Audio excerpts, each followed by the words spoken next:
आप देखिए कि आज ऐसी स्थिति आ गई है कि आप आंख बंद करके ना एक पत्थर फेंकेंगे ना तो बीजेपी के एमसीडी के भ्रष्टाचार पर जाके ही गिरेगा, ये गारंटी है। हमारे निगम पार्षद पे कमेंट करने से बच रहे हैं क्या?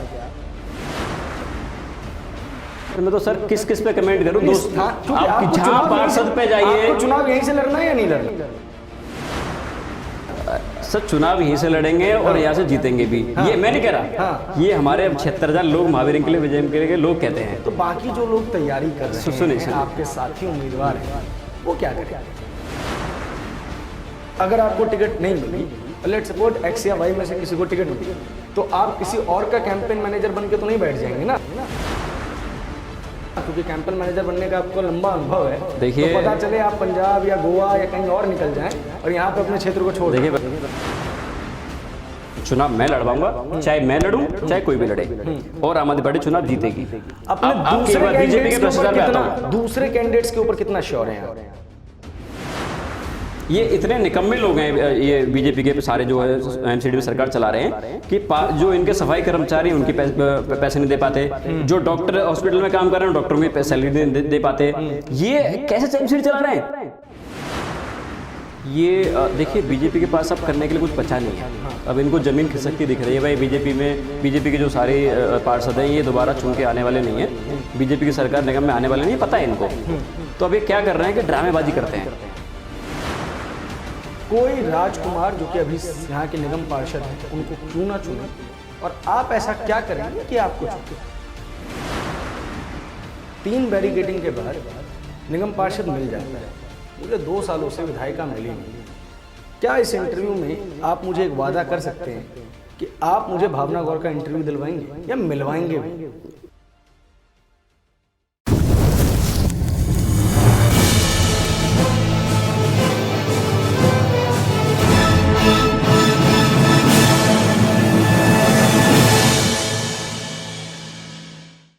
इस कार्यक्रम में शामिल कोई भी व्यक्ति अपनी उम्मीदवारी की घोषणा नहीं करता। क्षेत्र में गतिविधि, जनसंपर्क, राजनीतिक संपर्क एवं जनता की राय इत्यादि विषयों को ध्यान में रखकर नेशन लाइव की टीम द्वारा नेताओं से संपर्क किया जा रहा है। अगर आपके क्षेत्र में भी कोई ऐसा नेता है जो भविष्य का उम्मीदवार हो सकता है तो आप हम तक उनकी सूचना पहुंचा सकते हैं। हमारी टीम द्वारा सभी विषयों पर पहले उन्हें परखा जाएगा और अगर वह उम्मीदवार हो सकते हैं तो उन्हें भी इस कार्यक्रम का हिस्सा बनाया जाएगा।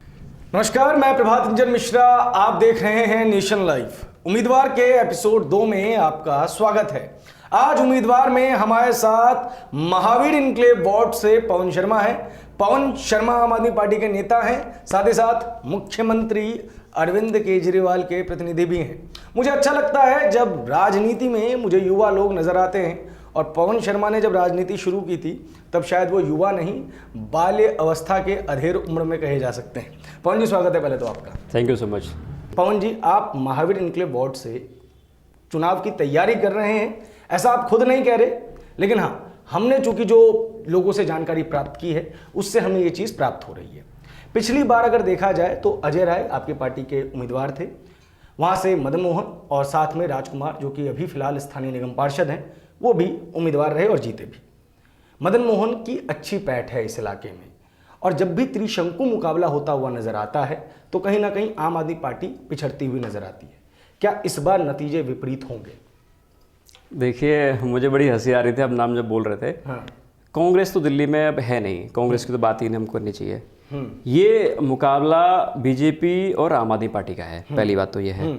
दूसरी बात यह है कि बीजेपी के पार्षदों के आतंक से लोग बहुत दुखी हैं दिल्ली में। यही चीज आपने 2017 में भी कही थी। मैं बात पे आता हूँ आपकी पे, मुझे पूरी करनी दीजिए बात अपनी। लोग बहुत दुखी हैं। ये इन्होंने माफियाओं के अलग अलग बड़ा सुसज्जित नाम रखे हुए हैं, बड़ा डिपार्टमेंट चलाते हैं। ये माफिया है, लेंटर माफिया है, ये पेंशन माफिया है, पता नहीं क्या क्या चलाते हैं लोग।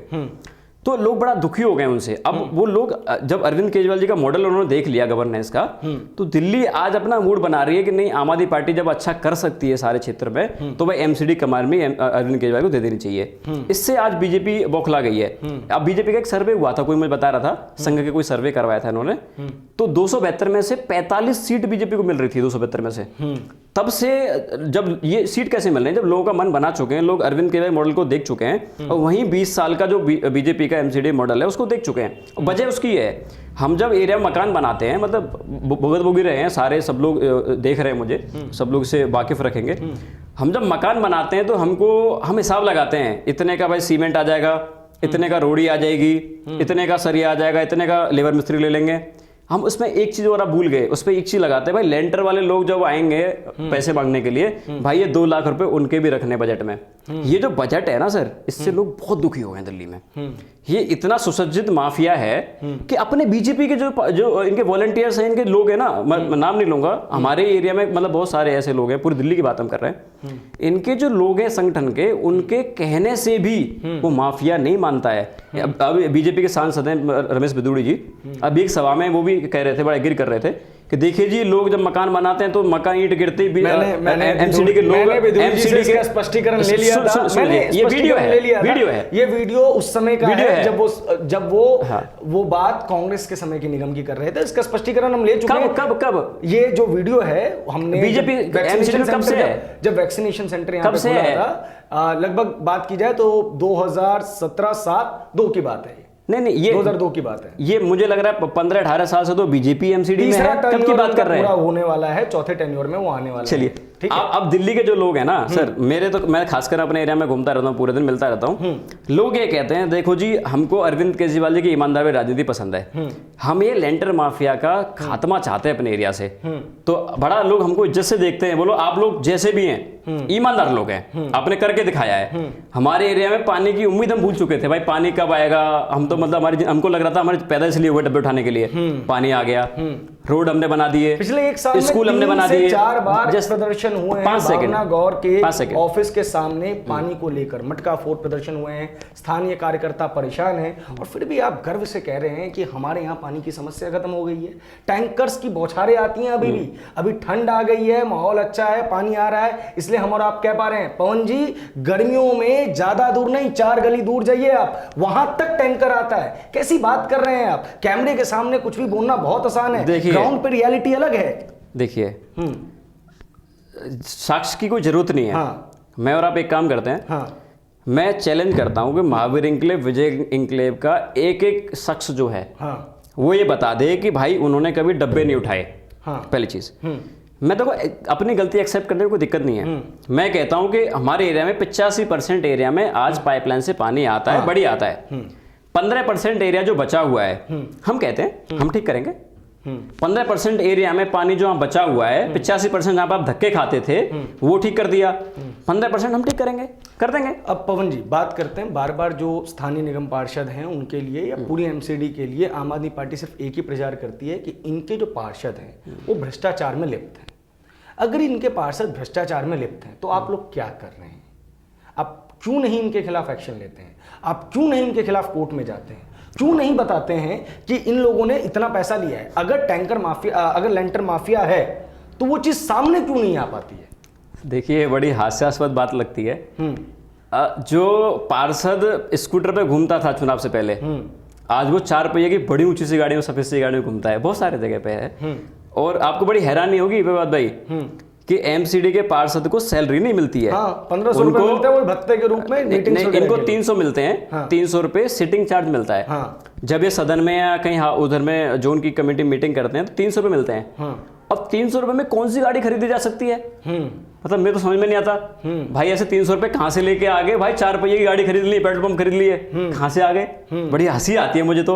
अब की बात पे आता हूं, जब बीजेपी के पार्षद इस तरह की राजनीति करते हैं जो कि पूरा दिल्ली गवाह है कि भाई इन्होंने भ्रष्टाचार का अड्डा बना दिया। 2017 में आपको याद होगा बीजेपी ने अपने सारे पार्षदों की टिकट ये कह के काट दी थी कि भाई पार्षदों की छवि अच्छी नहीं है, नए चेहरे लेके आ गए थे। ये कहा नहीं था, मैं आप लोगों ने मैं दिखा दूंगा, मैं आपको भेज दूंगा, आप इसमें ऐड कर दीजिए क्लिप में, इतना फेवर करिएगा। जी बिल्कुल, ठीक है, मैं भेज दूंगा आपको। बिल्कुल 100%। तो वो छवि अच्छी नहीं है तो इसने टिकट काट दी थी, नए चेहरे लेके आ गए थे, तो ये वाला मोहर उन्होंने लगा दी। तीसरी बात, लेंटर वाली बात तो सर पूरा एरिया कहता है, कहीं चले दिल्ली कोने भाई, लेंटर पे बिना उनके लिए पैसे अलग रखे हुए, बिना चढ़ाए आप मकान बना नहीं सकते। अगर आपकी बात एमसीडी की सरकार में आएगी तो लेंटर का पैसा नहीं लेगी। 30 सेकंड, मैं ये दावे के साथ कह सकता हूं जिस दिन आम आदमी पार्टी की सरकार निगम में आ गई, जो कि आएगी, 1 पैसा लेंटर से नहीं लिया जाएगा। उसके बाद दूसरी चीज, रेडी पटरी किसी से भी एक पैसा हम ना तो रेडी पटरी वालों से लेंगे, ना लेंटर से लेंगे, ना किसी और चीज से पैसे लेंगे। तो इसका हम मतलब ईमानदारी ये से है काम कि करेंगे। जहां जहां आम आदमी पार्टी के अभी निगम पार्षद हैं, वहां तो लेंटर का पैसा नहीं लिया जा रहा होगा। कहीं नहीं होता, 100% बिल्कुल नहीं होता, बिल्कुल नहीं होता। तो क्या आपको लगता है कि आपके वो जो पार्षद है वो अपनी सीट रिपीट कर बिल्कुल पाएंगे? करेंगे, क्या 100% पार्टी करेंगे। उनको भरोसा जताएगी? सर बड़े मार्जिन से जीतेंगे हमारे पार्षद जहाँ पे हैं। आप उनके एरिया में देखिए, हमारे पार्षद परवीन हैं, गिरसा जी हैं, कभी इनके एरिया में जाइए, लोग इतनी इज्जत करते हैं कि घर के बाहर देख के अंदर बिठा लेते हैं, बोले चाय पीजिए। सिर्फ ये कैसे संभव हुआ? ये उन लोगों की मेहनत थी। अब मैं 5 सेकंड दीजिए मुझे बस। 5 सेकंड में आप अपनी बात रखेंगे नहीं, लेकिन ये 5 सेकंड देखिए, हम उम्र है तो ये तो हमारा हक बनता है, इतना हम बाइस्ड हो सकते हैं, हम समय ले सकते हैं। जी जी, आपके शब्द नहीं रख सकते हम। मैं सिंपल सी समय आपको पूरा मिलेगा, हम तसल्ली बख्श बात करेंगे। हाँ, आप देखिए कि आज ऐसी स्थिति आ गई है कि आप आंख बंद करके ना एक पत्थर फेंकेंगे ना तो बीजेपी के एमसीडी के भ्रष्टाचार पर जाके ही गिरेगा, ये गारंटी है। आज देखिए सौरभ भारद्वाज हमारे स्थानीय निगम पार्षद पे कमेंट करने से बच रहे हैं क्या?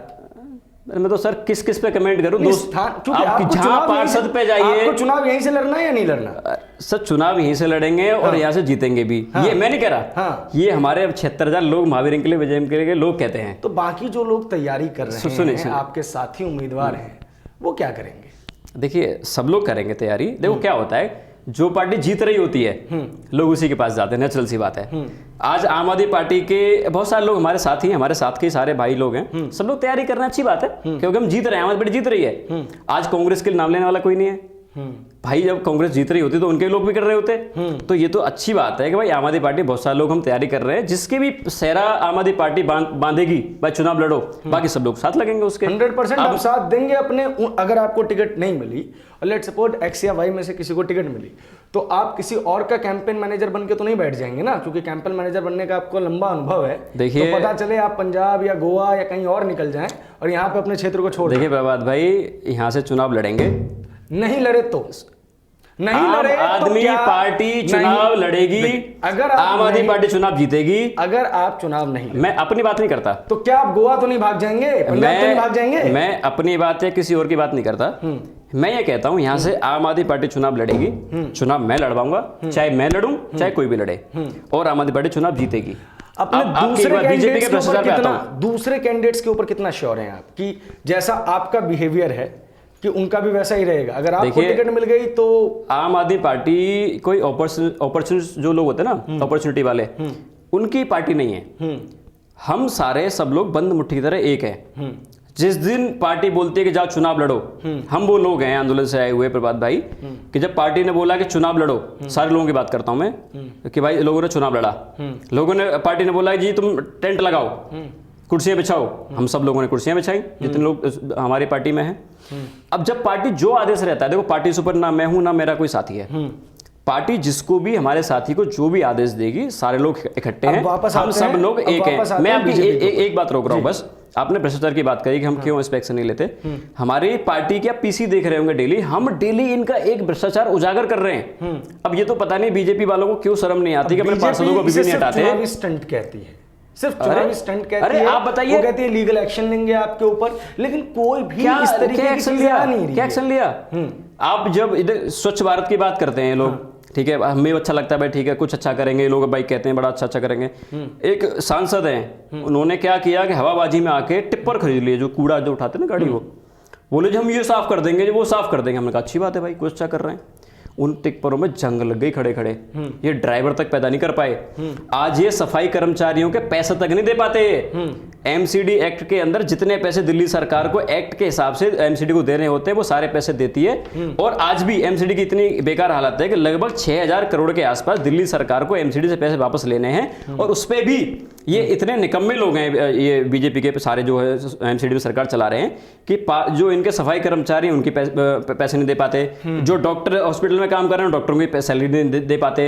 ये कैसे एमसीडी चला रहे हैं? अच्छा, मुझे हैरानी होती है बीजेपी की लीडरशिप कर क्या रही है। पवन, एक सवाल मैं और लूंगा जी। साउथ दिल्ली एमसीडी के पास फंड्स होते हैं क्योंकि उसके पास इनकम के सोर्सेज हैं, लेकिन इस बार हमने देखा कि साउथ दिल्ली एमसीडी के एम्प्लॉयज भी हड़ताल पे गए। ज़्यादा पुरानी बात नहीं है, 1 हफ्ते 10 दिन पुरानी बात है। हिंदूराव अस्पताल यानी कि नॉर्थ दिल्ली एमसीडी के अंदर जितने भी अस्पताल के कर्मचारी हैं, नर्सिंग स्टाफ है, लगातार हड़ताल पे रहता है। पिछले वर्ष की बात है कि इसी समय आम आदमी पार्टी के मुखिया और दिल्ली के मुख्यमंत्री अरविंद केजरीवाल के दफ्तर के घर के सामने इस वक्त भारतीय जनता पार्टी के सारे पार्षद धरने पर थे, मुख्यमंत्री उनसे मिलने भी नहीं आए।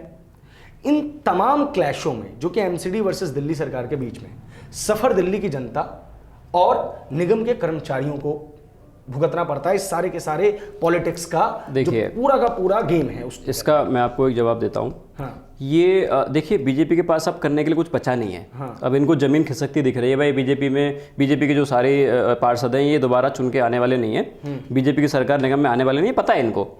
तो अब ये क्या कर रहे हैं कि ड्रामेबाजी करते हैं। भाई देखो, जब मान लो आपको मुझसे पैसे लेने हैं, मान के चलो, और मैंने आपको हिसाब दिखा दिया कि देखिए प्रभात भाई ये हिसाब किताब है, आपके पैसे मुझे नहीं देने बल्कि मुझे उल्टे आपसे लेने हैं। आपने कहा कि नहीं ऐसा नहीं है। फिर हमने क्या किया, हम कोर्ट गए। कोर्ट में जाके कहते हैं देखो जी हमारा हिसाब किताब ये है, इनका हिसाब किताब ये है, और दिल्ली सरकार ने कहा देखो जी हम इनको पैसे नहीं देने। हम सारे एक्ट के हिसाब से ये रूल होता है कि भाई कितने पैसे देने हैं, वो दे चुके हैं। तो आप देखिए, न्यायालय में जाके बीजेपी की एमसीडी ने, ये सारे इनके वकील गए थे, वकील कहता है देखिए जी हमको पैसे नहीं लेने, हम इनका हिसाब किताब बराबर है। जब वहां तो कोर्ट में आके कहते हैं देखिए हमको पैसे नहीं लेने, जो पैसे दिल्ली सरकार को देने चाहिए थे वो दे चुके हैं। अब वहां पे जाके, अब कोर्ट के बाद में आके 2 महीने बाद 3 महीने बाद आके ये मुख्यमंत्री जी के घर पे चले जाते हैं। जब उनको दिखता है कि भाई इनके पास कोई पॉलिटिकल जमीन बची नहीं है, तो वहां पे पिकनिक मनाने के लिए वहां चले। अरे क्यों वहां जाते हो भाई? आखिरी सवाल, क्यों मना इसके साथ हम इस इंटरव्यू को खत्म करेंगे।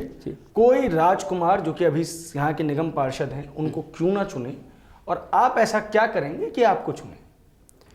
देखिए, ये थोड़ा सा मुझे 5 मिनट चाहिए कि इसमें मैं ये एंडिंग नोट है। होता क्या है कि देखो, किसी भी नेता की जो जनता होती है उस एरिया की, वो ये तय करते हैं कि भाई उनका नेता कैसा है, एक्सेसिबिलिटी कितनी है, भाई किसी को कब फोन कर सकते हैं, कब घर पे जा सकते हैं। भाई जब घर पे मिलने के लिए जा रहे हैं, ऑफिस मिलने के लिए जा रहे हैं, 3 लेयर से उनको निकलना पड़ता है। पहले गेट पे बंदा रोक लेता है, फिर एक और गेट पर रोक लेता है, फिर एक और गेट पर मिलने के मौका मिलता है। एक तो ये लोग ये नहीं चाहते कभी, मेरे जैसे आपके जैसे यूथ है ना, वो लोग नहीं चाहते कभी ऐसा सिस्टम हो। होता क्या है, देखो 2 चीजें हैं। जब मैंने चुनाव लड़ने का डिसीजन लिया, तो मैंने एक चीज सोची। 1 सेकंड के लिए आपको रोकूंगा जी। 3 बैरिकेडिंग के बाद निगम पार्षद मिल जाता है, मुझे 2 सालों से विधायिका मिली नहीं है। क्या इस इंटरव्यू में आप मुझे एक वादा कर सकते हैं कि आप मुझे भावना गौर का इंटरव्यू दिलवाएंगे या मिलवाएंगे भी?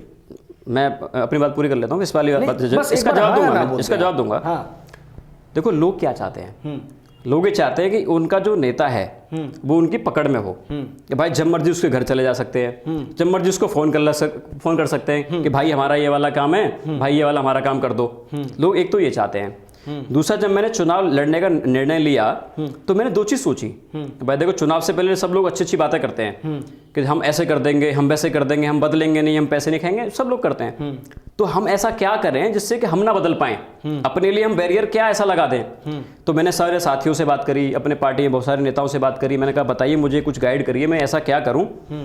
तो हमने क्या सोचा, देखो किसी भी सत्ता की बेलगाम कब सत्ता होती है, जब उसके चेक पॉइंट्स हट जाते हैं। हमने क्या सोचा कि हम क्या करेंगे, हम सत्ता का एकदम केंद्रीकरण ना करके विकेंद्रीकरण कर देंगे, डिसेंट्रलाइज कर देंगे। हम क्या करेंगे, मैं क्या करूंगा पर्सनली, मान लीजिए मैं चुनाव जीत गया, मान के चलिए, अभी हम बोलेंगे डिक्लेयर कर रहे हैं, ठीक है जीत गए, हमारी शुभेच्छा आपके साथ, राधा रानी करेंगे, हम जीत गए चुनाव। हाँ। उसके बाद हम क्या करेंगे कि जो पढ़े लिखे हमारे जो लोग हैं, हाँ। जो ठीक ठाक समझदार लोग हैं, उनको हमारे यहाँ पर 76 बूथ हैं, 76। आप क्या करो कि 76 लोग पढ़े लिखे से ढूंढ लो, अच्छे ठीक ठाक से, जो थोड़े एंथुजियास्टिक हैं। हाँ। उनको बोलो कि भाई तुम अपने यहाँ पे एक बोर्ड लगा लो। हाँ। और अब तुमको लोगों के अपने गली के काम कराने हैं। लगभग 250 के आसपास घर एक बूथ पे रहते हैं, और वो उस गली के लोगों को बता दो कि भाई तुम्हारा काम जो है वो ये बंदा करेगा आपकी गली में, तुमको मेरे पास आने की जरूरत नहीं है, आप मेरे पास तब आना जब ये बंदा काम ना करे। तो अब इसके 2 फायदे होंगे। एक तो उस बंदे को इतना एम्पावर हो जाएगा कि उसकी बात लोग मानेंगे, और वो उनके काम उनकी गली में हो जाएंगे, तो मेरे पास कोई नहीं आएगा। लोग में नहीं है, मैं उनको 76 लोगों को मॉनिटर करूंगा, एक चीज। दूसरा, मैं जब 76 लोग इन्वॉल्व हैं, मैं किसी से पैसे नहीं ले पाऊंगा। मतलब ईमानदारी का मैंने बैरियर एक लगा दिया। अगर मैं अकेला कमरे में बैठा हूं, जो कि आज लोग बैठे हैं, तो मैं किसी से लेंटर वाले से किसी से पैसे नहीं ले पाऊंगा। 76 लोग इन्वॉल्व मैंने कर दिए। एक तो आप ईमानदारी का आपने कर लिया, और वो 76 लोग पैसे लोगों का, वो 76 लोग पैसे नहीं लेंगे। आप चेक करते रहो ना। अच्छा, ये आप चेक करेंगे ना? बिल्कुल करेंगे, कहीं पता बिल्कुल चले कि करेंगे। उन 76 कोई वसूली के काम पे लगा दिया गया है। सर देखो तुम ऐसा 76 होता लाके नहीं मुझे है, दो। राम और गाम कभी भी हाँ। बाइस्ड नहीं हो सकते। अच्छा, तो आप क्या है, आप बाइस्ड कब हो सकते हो, पैसे कब ले सकते हो, आप अकेले हो। हाँ, जब 76 की आपने पूरा कुनबा जोड़ लिया तो कुनबा आपका पूरा बेईमान नहीं हो सकता। इतना यकीन रखिए, हमारे यूथ कम से कम इतना बाइस्ड तो कभी नहीं होता। ठीक है। तो अब क्या होगा, एक तो दो चीज इन्वेस्टमेंट हो गई। मेरी इन्वेस्टमेंट हो गई कि भाई मैं ईमानदार हूँ।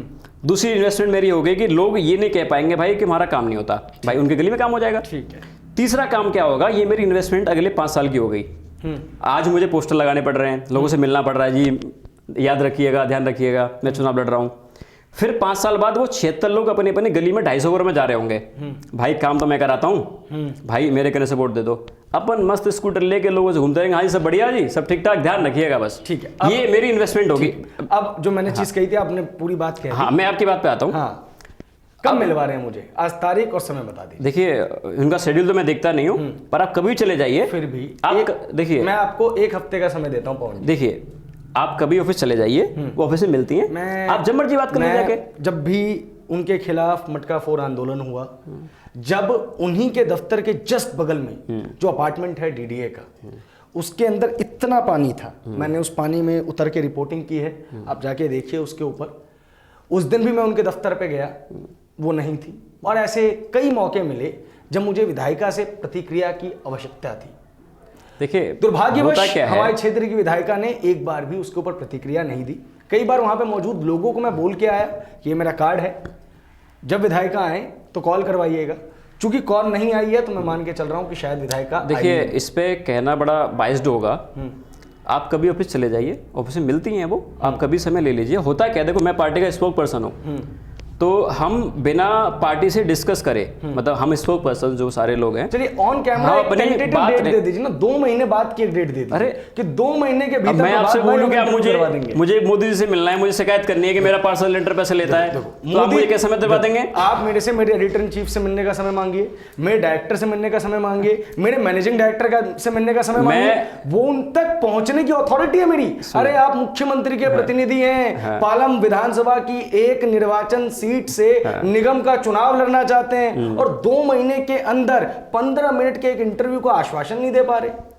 देखिए प्रभात भाई, मैं आपको बड़ी जिम्मेदारी से आप कहता तो हूँ, ओएसडी से फोन करवा देंगे मुख्यमंत्री के। आप सुनिए तो, हाँ आप जिस भी दिन, हाँ मैं आपको बड़ी जिम्मेदारी से कह रहा हूँ, उनके ऑफिस चले जाइए। हाँ। वो जब भी आप उनको समय होगा आपको समय दे देंगी, हाँ। ये मेरी गारंटी है, पहली बात। हाँ। अब बात मुद्दे पे आते हैं हाँ कि देखिए अब लोग बड़ा समझदार हैं। हाँ। कि भाई जब उनको पिछले 5 साल से देख ही रहे हैं कि भाई जब स्कूटर पे चलने वाला 4 पहिए गाड़ी में आ गया, पेट्रोल पंप आ गए, पता नहीं क्या क्या, भगवान जाने लोग क्या क्या कहते हैं, ये सारी चीज़ आ गई। अब लोग चाहते हैं थोड़ा सा कोई बंदा, ईमानदार बंदा, काम करने वाला बंदा, यूथ कोई कम से कम आए। देखो मैं आरो खुद ही लगा लेता हूँ। हाँ। लोग मुझे क्या कहते हैं, ये वाले मेरे विरोधी लोग क्या कहते हैं, अरे 30 साल का लड़का है, वो क्या चुनाव लड़ेगा? हाँ अब बताइए कौन यूथ को मना करता है चुनाव लड़ने से?